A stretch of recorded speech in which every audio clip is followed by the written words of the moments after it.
her hooked up.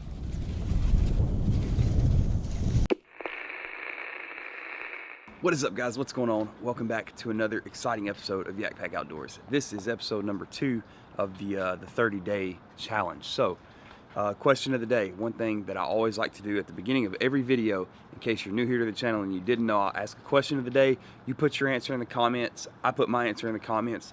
We have a good time talking about it. So, the question of the day today is, what is your personal best fish? Not necessarily largemouth bass, but the biggest fish you've ever caught. Now, whether that, be a walleye or a smallmouth, catfish, shark, anything, doesn't matter.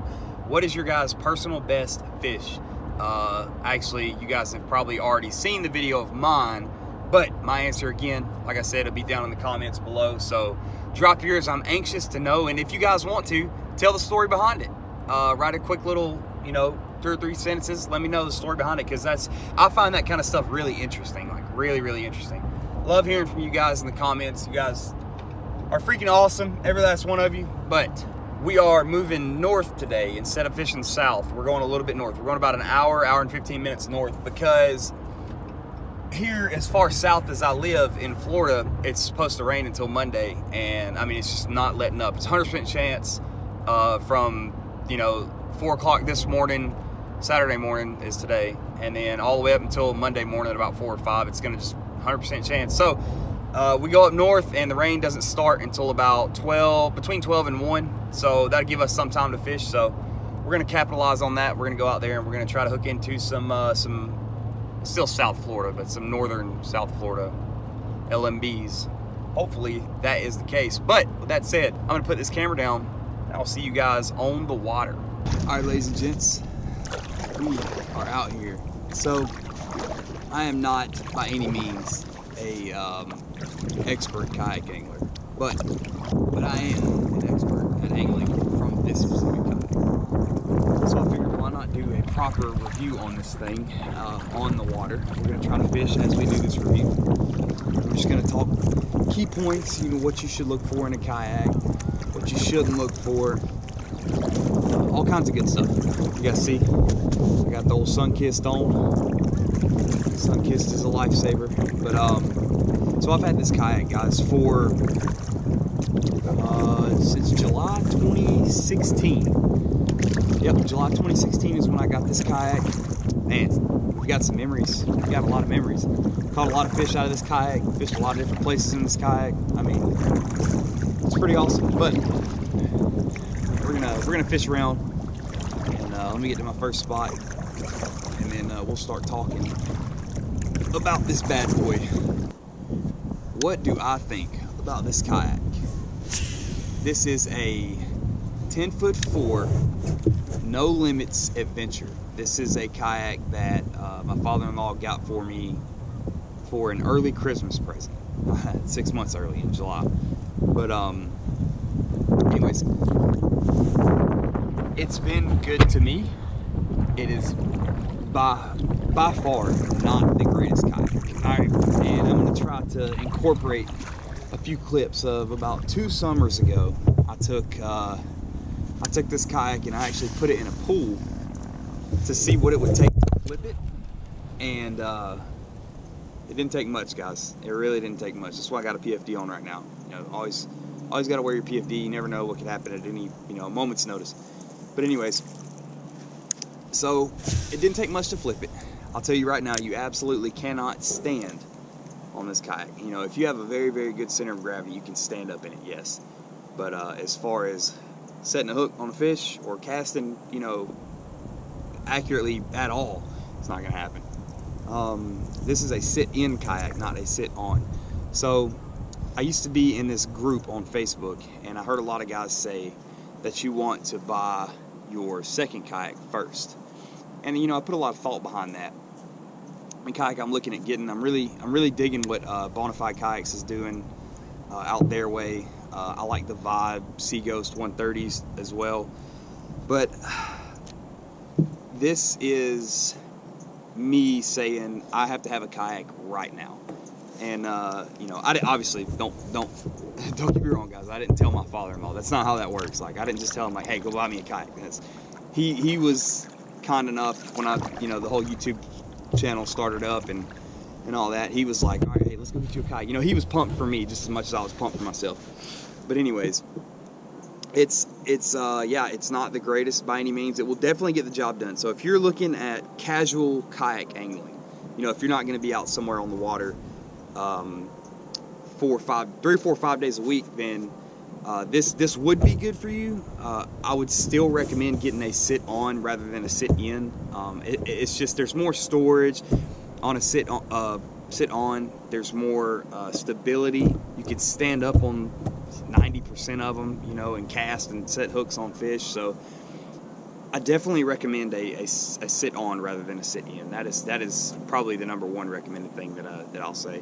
This is not some type of review that I don't have a script for this. I'm just kind of shooting from the hip here. I just want to give you guys a no BS, not faking the funk. I wanted to tell you guys about this kayak and why I think if you want to spend $400 on a kayak, sure, get it. If you want to spend $1,500 on a kayak, you should probably look more for the Bonafide-ish range. All right, so a few hard lessons that I've learned in this kayak. Don't weigh it down, because the maneuverability of it is, you're going to go where the wind wants to take you, no matter what.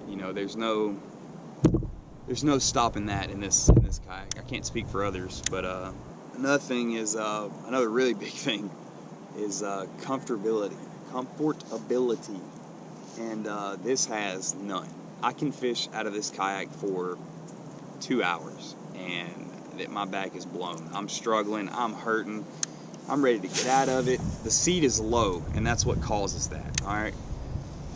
One thing I do think that kind of helps me is, even though it's a sit in, they have these little like pads right here. I can rest my knees on, kinda, and take a little bit of the pressure off my back. That's a big thing, guys. That's a lot of why I don't kayak fish often. I built this channel on kayak fishing, and then I kind of strayed away from it once, I had this for so long. And then, like, guys, I just came from Fort Bragg, jumping out of airplanes. I'm 28 years old, so I'm not saying my back is blown out by any means. I'm not saying I'm old by any means, but, my back hurts, Just like I'm sure the majority of you watching this right now, if you're in your late 20s, 30s, 40s, whatever the case is, you've worked your whole life. I'm sure your back probably hurts, And then sitting in this kayak for 8 hours a day trying to put a really good video together and catch a lot of fish, catch some big fish, it's just not feasible with how uncomfortable this kayak is. I mean, it's bad, guys. That's why I don't, I kayak fish every weekend. But as far as catching a fish, now that's a different story. But I haven't found any really good kayak spots yet. I'm at a brand new spot today, so I'm hoping this produces something. It's 57 degrees. The sun is kind of shining. It's overcast. Rain is on the way. But so we're gonna try either way to catch something. It doesn't matter to me. So I used to have on this kayak, right, something that you if you start to take kayak angling serious, something that you're probably gonna look into is some sort of electronics, right? So I have a Humminbird Helix 5 set up on this kayak, exactly right there where you guys are, sitting on the GoPro. I used to have it set up, but wow, that sun just came out. That's good. But it was janky how I had it set up. And matter of fact, let me reel this in and I'll just show you guys. It was on some PVC pipe that was heat up and bent and drilled through the kayak. This kayak was not built for serious kayak angling. This was to take a rod or a reel out there and just have fun and whatever. It's not really built for tournament fishing by any means. I fished some tournaments out of it, and just a terrible experience. But let me show you guys how this used to look. Okay, so this is where you guys are sitting right here. You guys are sitting right here facing towards me. This is where the Helix 5 used to sit, and it was big, guys. I could never, if I would try to set the hook sideways or whatever, or sweep into a fish with a crankbait, I would just hit the graph. Like, it's just a terrible spot. This is my hand right here. So this tells you how wide this kayak is right here. This isn't all that wide. It's bent around here. This broke the I forgot what that thing is called, but it used to sit right there. The freaking sonar thing. You guys know what I'm saying. The thing that finds the fish. That's the screen. That's the thing that finds the fish. Well, this broke, so Now we don't have that on there anymore. While I've got the camera up and out, I want to show you guys what it looks like right here. And just, this is the area, the captain's chair. Check this out. So this is how kind of what I was talking about, these little things you can set your knees on. And it's super uncomfortable, guys. It's not by any means, it's not, I don't know. It's just, I don't recommend this kayak unless you're on a very strict budget. And that's generally all that you would like to have. You know, you don't want something that you have to feel like, you know, you have to, I don't know. If you don't want to spend a lot of money on a kayak, if you're okay with that, then this would be an awesome pickup. Other than that, go with something a little better, guys. Again, do not let me spend your money, okay? Don't do that. But I do recommend getting a different kayak rather than this one. This is, you know, it's not for those serious kayak anglers. We're gonna go ahead and paddle to our next battle position. I don't know if those guys, there were some guys here bank fishing. I don't know if they had any luck, if they were catching anything, but it's kind of nicer than I thought it was gonna be. But yeah, like I said, there's no script to this. Usually if I'm gonna review something, I'll put a lot of thought into it, and I'll kind of plan out how I want to talk about it and whatnot. But this is not like that. I've fished out of this kayak for 3 years now, and I can tell you everything you want to know about this kayak. It just ain't nothing special. But something I do want to mention, guys, is I really want to get back into my the roots of this channel and why this channel was built for kayak fishing. But the thing is, guys, and there may be one here, okay? I don't know, I don't want to know. Guys, I am terrified of alligators, okay? I'm from Georgia, we don't have gators. There was a gator in a pond one time where I'm from, and it made Fox 5 Atlanta news. Like, this just, we don't have gators where I'm from, and that's just not my style. Like, I'm sure you guys are scared of some things too, maybe not. Maybe I'm just being a sissy. But what I'm trying to say is, the last thing that I want to run into is a 12-foot gator when I'm in this 10-foot kayak. Like, do I think they would do something? No, probably not. They'd probably just swim away from me. But I have a fear, you know? And that's why I have not put my kayak in any of the canals or anything like that I know I can go to and catch a ton of fish and a ton of exotics and different species. But as far as putting it in the canals with the gators, man, I ain't about it, guys. I ain't about that life. But if I had a different kayak, a more stable, a bigger, just more beefy, bonafide SS127, I would absolutely, I'm telling you guys, the amount of kayak content I could create down here in South Florida where I'm at, it's absolutely insane. But this, I don't want to take this, I don't feel safe in it. Let me just put it like that, okay? I don't feel safe in this kayak in those type situations. Okay, I just brought a good point up to myself. So, I was fishing a tournament, I want to say it was March 2017. Okay, yeah, it was March 2017. It was when two people at Sharon Harris in North Carolina caught a 47-pound bag. All right, every other kayak angler got skunked, but there was a boat tournament going on. And so it was kind of windy, the boats were making a lot of wake, and you know, 1.5, 2 footers, and this kayak does not roll good in wake, right? So right now it's kind of windy out here. I think it's like 4 or 5 mile-an-hour winds. Nothing crazy, nothing serious. There's no big wake going on. There's no rollers or nothing crazy. I mean, I'm talking inch waves right now, 1 or 2 inches. So we're smooth right now. But when you start 1 foot, 2 foot, like, it gets a little hectic. It gets a little scary in this kayak. This is not meant for that. This kayak is meant for cruising, meant for fishing some slick, calm water. Nothing crazy, nothing serious. So I get asked all the time, hey TJ, hey Yak Pack, what kind of kayak should I get? You know, this is the best advice I can give you. Try your best to go find somewhere that does kayak demonstrations, right? You can go sit in, paddle around, and try all kinds of different kayaks. That's how you're gonna find what best fits you and your personal needs. See, I can make this kayak work, but a lot of you probably couldn't. A lot of you probably could. But this kayak is,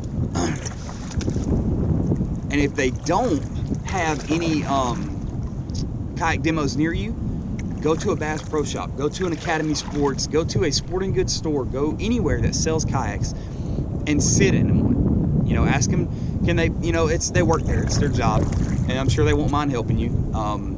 Take them off the little rack that they stand in and sit on them, or in them, on them, in them, whatever the case is.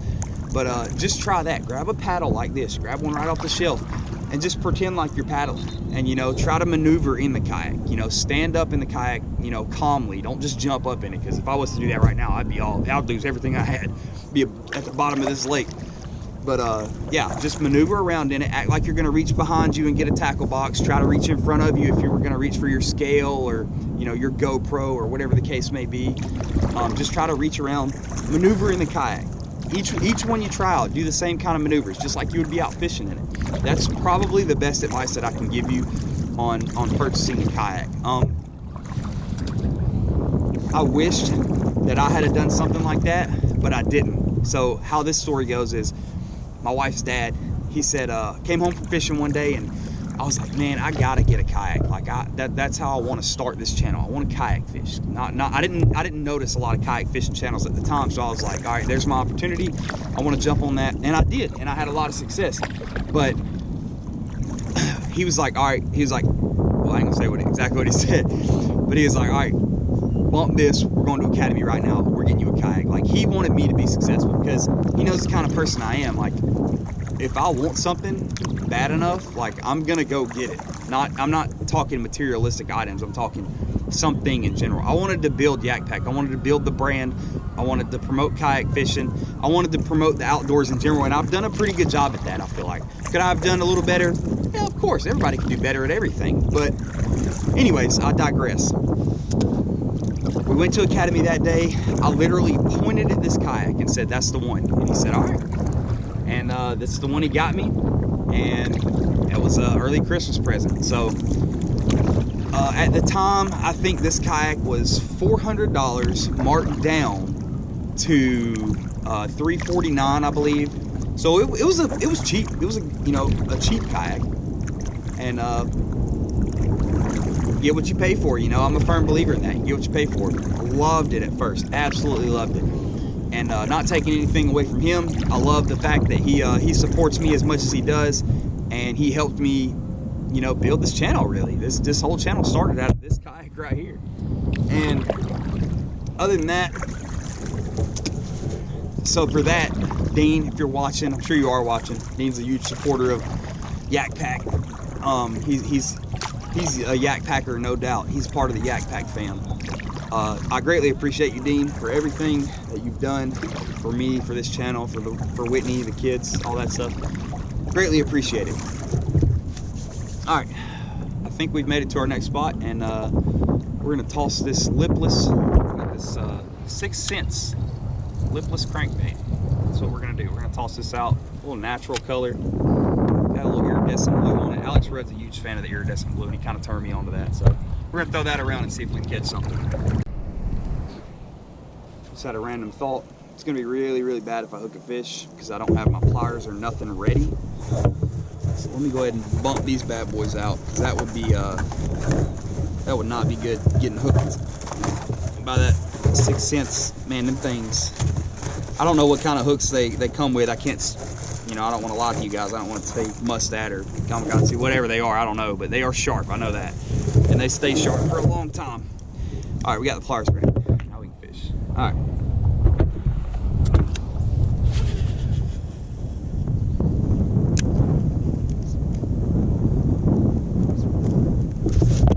We're hooked up. We're hooked up. Oh.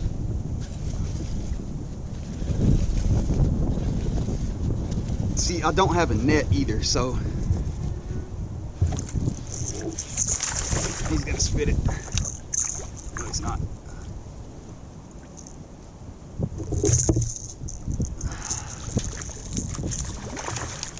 Oh, don't spit it.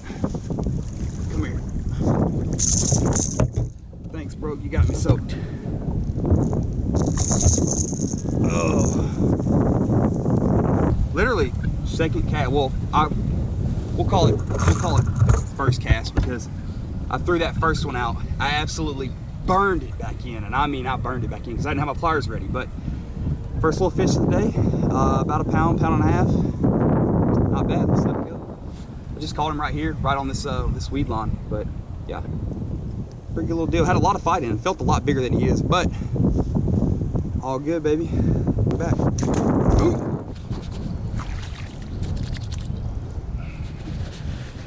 All right, let's get out of this mess that we're in. All right, something that I'll bring up to you guys really quick is if you noticed, I couldn't really fight that fish how I wanted to, and this kayak, you know, there's not enough room to maneuver around. So as I'm fishing, I keep thinking of these random things, these random talking points, and this one specifically is the reason behind why, if you are kayak angling for whatever reason, and you know you take it semi-serious, and you know you go out to catch fish and not just to paddle around, depth finders. So like I just showed you guys earlier, how I basically didn't have room for a depth finder on mine, or electronics, graphs, whatever you want to call them. I don't know the structure on this body of water that I'm fishing. I've literally never fished this before. I just found it on Google Maps last night. I don't know how deep it is. I don't know where the pockets are at. I don't know where like the little creek channel runs. I don't know any of that stuff. You know, it's just I'm out here swinging for the fences, and when I'm doing that, I like to fish like little coves, little like cove type deals, or I like to fish points. That's where I caught that last fish that you guys just saw, was off of a point. That's kind of like a go-to type deal where if you don't know, just throw it across a point, roll it a few times, and you know, there's probably going to be fish there. Fish, in my experience, tend to stick to points no matter what time of the year, you know, whether it be deeper down or more shallow, depending on the time of the year, the weather, that past week, what it's all led up to. But yeah, electronics. That's why you want a kayak that's bigger. Got a little more area for storage.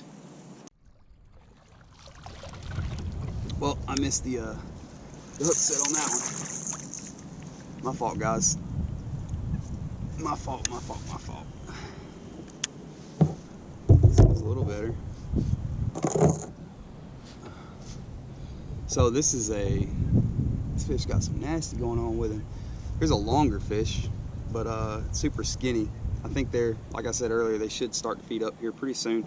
But this fish looks really weird. He's got some stuff. He got some like bumps on him. Look at that. Look at these bumps. Like, that's really weird looking. I'm gonna get this guy back because I don't know what's wrong with him. All right, guys, that is gonna wrap this video up. Took the kayak out today. I hope you guys enjoyed that review type video. That was something that I had been working on, you know, planning on doing for a long time now. I've had, like I said earlier in this video, I've had this kayak for 3 years now. Anyways, listen, stay tuned, guys. This is only video number 2 of the 30-day challenge. We got 28 days left. You never know what's gonna happen. I look forward to seeing every last one of you down in the comments, all right, on all these videos coming up. There's gonna be some good ones, guys, I'm telling you right now. All right. With that being said, do not forget, if you are not subscribed to this channel already, go ahead and take your thumb, left or the right, doesn't matter. Take your thumb and thumb punch that red subscribe button. Turn that notification bell on. With all that being said, guys, thank you again for watching. Catch y'all next time.